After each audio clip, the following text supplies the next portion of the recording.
तो गाइस नाम कमाना है तो नुरांडू जैसा नाम कमाओ। कैसा उसका कंट्री जाना जाता है नुरांडू का नाम से। भाई नाम कमाना है तो ऐसा ही कमाओ यार। देखो इस वीडियो।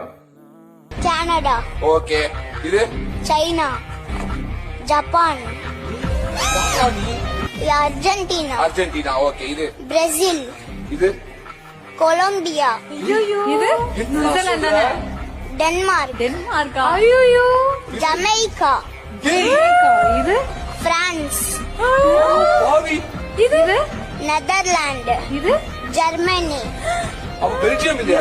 அது பெல்ஜியம் இல்ல, இது நார்வே, அப்ப இது சவுத் ஆப்பிரிக்கா, சவுத் ஆப்பிரிக்கா. அது இது இட்டலி, இத்தாலி, அயர்லாண்டா? இட்டலி, இது மொரோக்கோ, ஓ இதுதான் மொரோக்கோவா? அது வியட்நாம், வியட்நாமா? இது ஸ்பெயின், அது ரொனால்டோ.